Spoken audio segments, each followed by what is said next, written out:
Dumb football questions, boys. Time for some dumb football questions. Audience, you can always submit your dumb football questions. They could be current events. They could be things you're curious about, the NFL, college football, whatever, what it's like to be in a locker room. Just hit us up in the YouTube comment section. Click the like button and the subscribe button if you haven't already. On our way to, what's the next milestone for us? 25,000 subs. 25,000 subs is the next milestone. Man. Let's make it happen. Let's go. So I'm going to, man, I hate to make you guys repeat answers, but the episode that was lost into the football universe, you guys gave. Sorry, I got kids. Kids are waking up. The wife just left, and also the monitor's going off. Things are freaking out. Dinosaurs in the background. I'm going to make you guys repeat answers here. This is from Gong QI. Can you explain what's going on when you're lined up on the offensive line and you're pointing at guys on the other team, yelling, turning around, and sometimes touching each other? What are you guys doing? Why is the quarterback always pointing at a linebacker? Please explain all of these. Go ahead, touching each other. You had a great one yesterday. Yeah. Well, first of all, I'd say 90% of the time, it's us redirecting where we want to go with the mic, right? The identification point. The center comes up, always says, hey, Mike's 52. And then everyone makes their calls based off the center point of what we claim is the defense. Sometimes that changes. Sometimes that's like, hey, we're going to go new Mike over here. Or, hey, we're going to re-ID this guy. And maybe that's more like 60% of the time. 40% of the time is people like Alex constantly asking me what the snap count is. Where are we going? Who's the mic? Hey, what's the snap as we tap each other? And you're like, idiot, it's on one, like we said in the huddle. And he's like, didn't hear it. It's like, listen, very next play. Hey, on check one? count. Check count. It's like, it's on one, you moron. Right? Like Alex was notorious for that. Like I was. I don't know why. He never, ever listened to the count.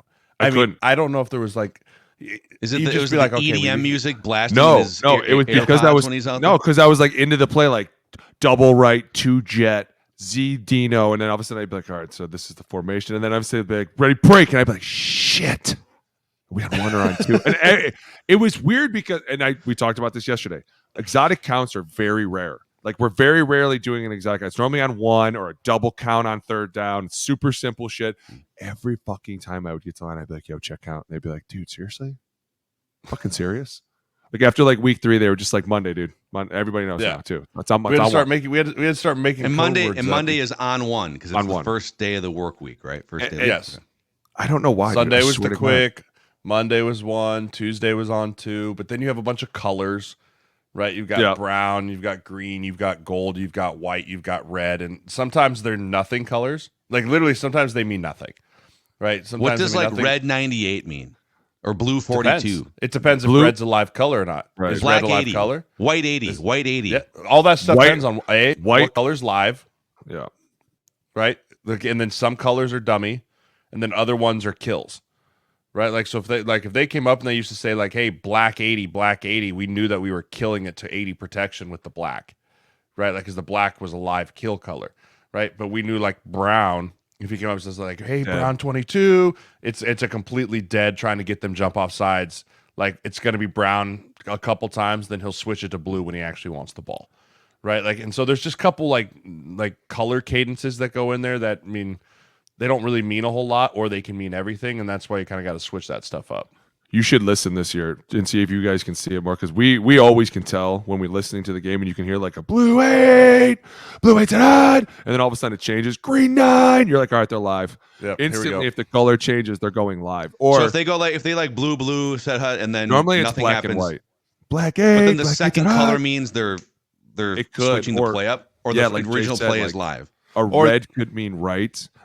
Blue could mean left. An orange could mean the opposite. Like they're most of the time they're communicating without anyone knowing they're communicating. But a lot of the pointing is really just to line everybody up and tell everybody where they're going. Or the quarterback came up and made a new mic, which means that everybody's got to repoint themselves now. And sometimes that can get a little tricky. But when you're in a really good advanced group, like the quarterback come up like, hey, let's push it back one. Like he'll be like, hey, back, new mic, and everyone will just go push it back one. Like. Super smart guys, but sometimes they come up there, and we've had this happen. They'll come up and make a call, and we're like, that's not even fucking right. What are you talking about? What?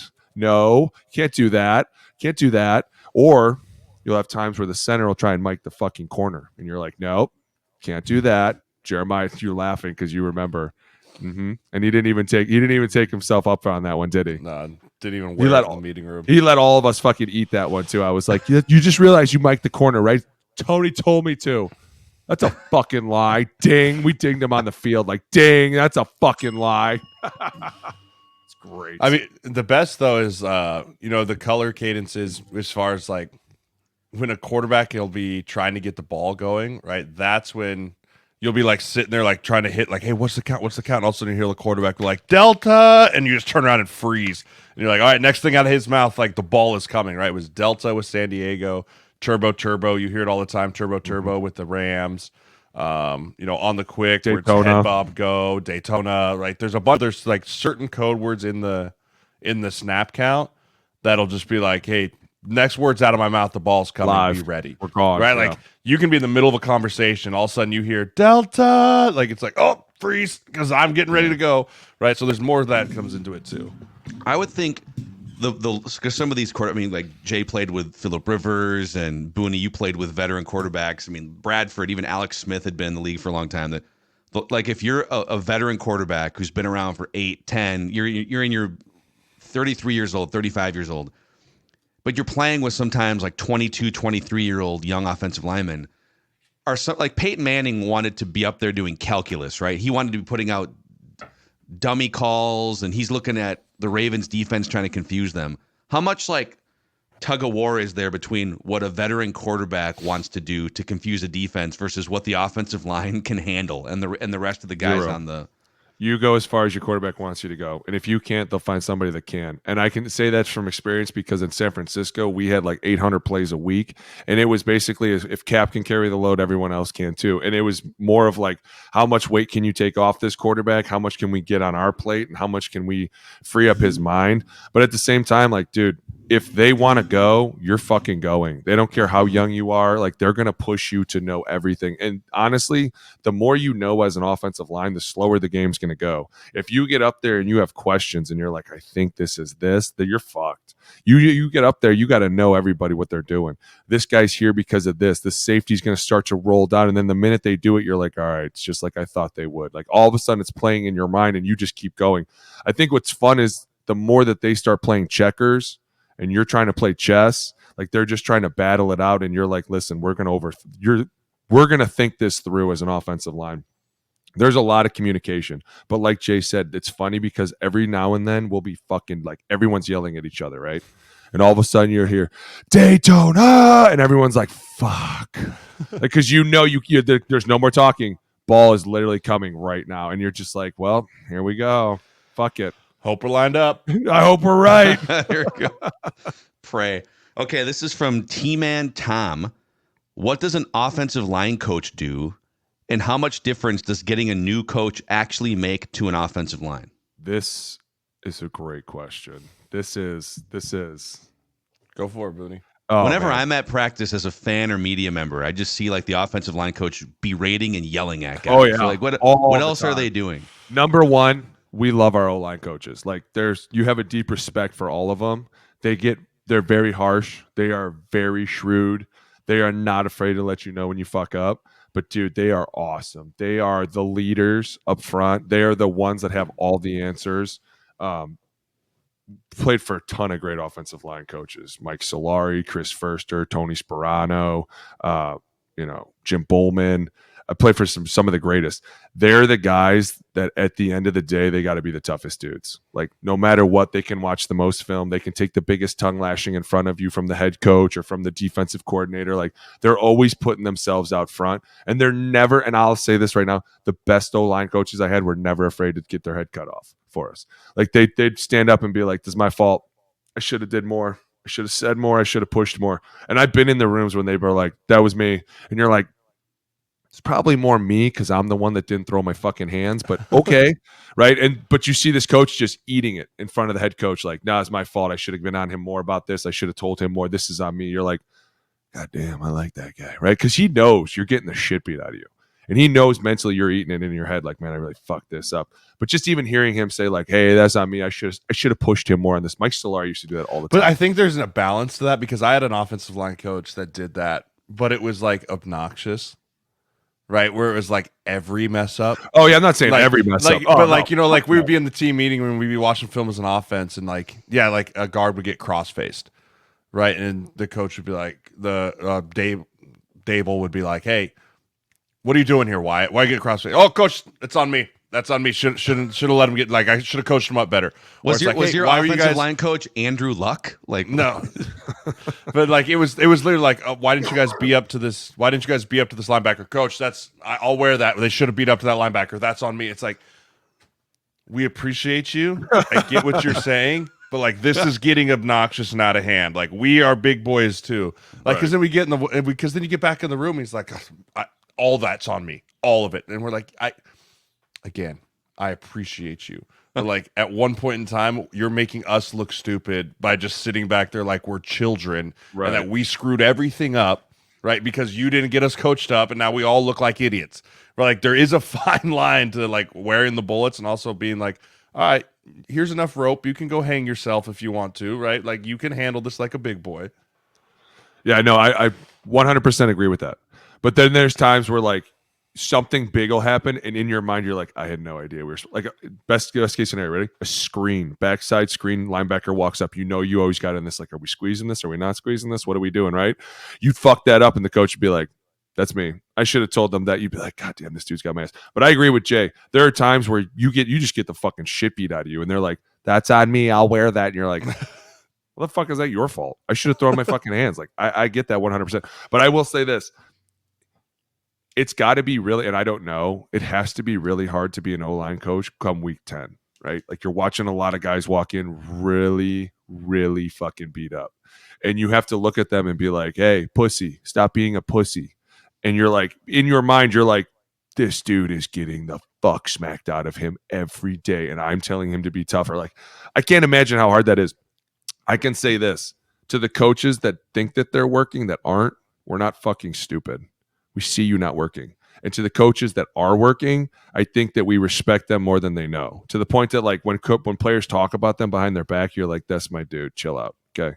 Because I saw that guy in here this morning at 2 and it's midnight and he's still upstairs watching more film. Like those guys are the hardest workers in the room because they have to be. They have to have all the answers. I think about all the times I came up to him on the sideline. I was like, hey, they totally fucked us. And now they're doing this. What do you want to do? And they were, without even missing a beat, we're going to do this. And you'd be like, that's smart. I like this guy. He's going to get us out of this, right? That's actually my next question. What is the most productive thing an NFL offensive line coach can, because you're talking about more X's and O's, tactical strategy, but also motivation.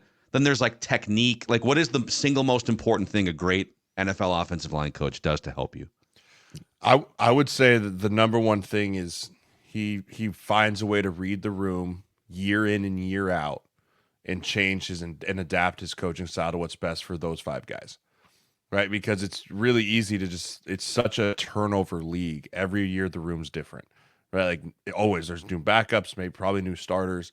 And so the ability to find the proper way to get the best out of those 5 guys every single week, whether it's a rookie that you got to develop more, whether it's a veteran group that you got to rely more on tapes and trust their walkthroughs and trust what it is, like finding that balance, I think is really important. And also just being extremely detailed. I think every offensive line is a detailed position, right? We're talking about if our foot is 6 inches off, like it's a poor aiming point. If our hand placement misses by 5 inches, then we're getting beat inside, right? It's a very detail oriented position. And so you want to make sure that your coach is detailed, right? Down to the run game, to every front we're going to see, to every blitz we're going to hit, to everything that is possibly in that week from a cadence perspective, to how we're going to practice, how we're going to run our individual, how we're going to do everything. If everything is detailed out, you're going to immediately have the respect of that offensive line, because like, all right, this guy is watching everything and making sure nothing gets left undone, right? Like, I think that's really important of an NFL coach, not even as much in college, but in the NFL, like, this is a detailed position, so we're going to be as extremely attention to details as possible. It just keeps you locked in. Right, that was always really important to me in an O-line coach. Agreed 100% the details. I think that some of the greatest coaches always give you the best details, but at the same time, those that can adjust and adapt, right? And not only that, but like get guys to come together because it is hard, right? You get 5 guys coming from all different walks and you have this guy in the middle and it's like this guy has to get these 5 guys to play well together. How does he do that? Well, he makes you laugh. He gives you all the answers. He's always there when you need him. Like I think O-line coach is the best coach on the whole fucking team. Like, I think if there was a job to be had, I would rather be the O-line coach than anything because honestly, when that door closes, you know those 5 guys, they're going to have your back, right? Like, there's a special bond. And it's weird because, like, people would laugh at our O-line coach and you'd be like, you want to fucking fight? Like, I remember one time, one of the players, and I'm not going to name any names, I was in Frisco. One of the players started mouthing off to the O-line coach. He was a young player, practice squad guy. I don't think it went very long until somebody was like, the fuck you just said? Because like one of our coaches, he was bitching about something like, they're holding me. And our O-line coach Firster was like, shut the fuck up. And he was like, fuck you, old man. How about I come over there and fuck you up? And instantly everybody was like, fuck you just say, bitch. I think Harbaugh came over and was like, everybody calm down. Like, you shut the fuck up too. The fuck did you just say to our boy? Firster just sat back and was like, oh, well, this is going to be great. He didn't even try to stop it. He was like, that's right, motherfucker. Call me a bitch again. It was like, it's going down. Ever talk about my O-line coach.